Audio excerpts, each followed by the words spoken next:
honestly, Gary, I feel like, with this COVID stuff, everybody's been sent home for the most part. And a lot of traditional office workers are working from home, and everybody's kind of, as one of my buddies said, if the genie's out of the bottle, right, we can all work at home and probably finding that we're more productive than we ever have been with the right discipline in place. I almost feel like if we could do that 5 hour or even that 4 day, I don't know what that 4 day model, we haven't tried that. I kind of like the 5 hour, 5 day model just so we can service our customers. But if we kind of had something similar happen to us as a country where they said nobody can work any more than 5 hours, period. Right now it's like nobody can go into the work. So take those two, and pair them up, and somebody said all you can do is work 5 hours. That's it for the next 2-3 months, or until our I guess you could call them politicians decide otherwise. So, and if you did that, I think right away people would be going, holy shit, oh my God.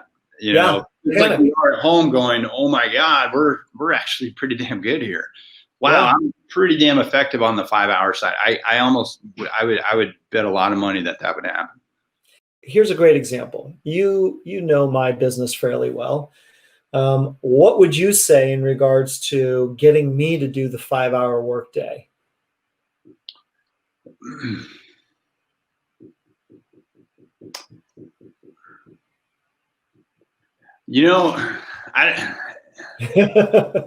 Gary, honestly, I would just say pick a day, and decide what day it is, and just go 8 to 1, no matter what. And if you can do it tomorrow, great. If you got to do it ahead of time so you can work your way around meetings, but just pick a day, or pick a week. Right? We got summer coming up, Memorial Day's coming up. Pick the first week in June, and just go from 8 to 1 and see what happens.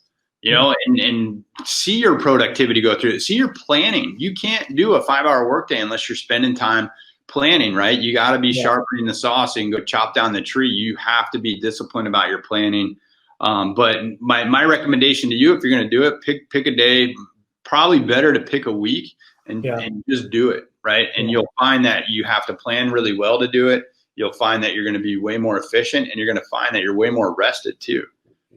What would you say about the guilt aspect of it, of how to overcome that guilt and say, it's actually okay to, spend some leisure time instead of just work? Yeah, we've had a couple meetings about this at work, right?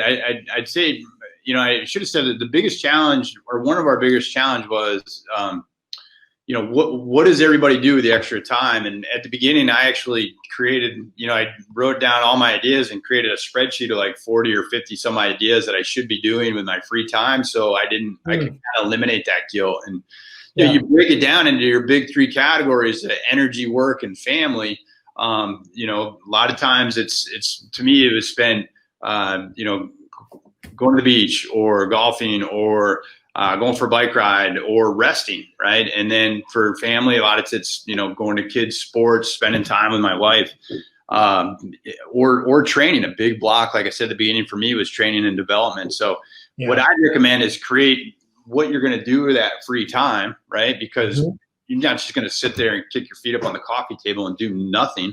I mean, that'd be a waste, right? But you can easily create all these different things you've been thinking about doing that you haven't been able to do, and use that to fill that time.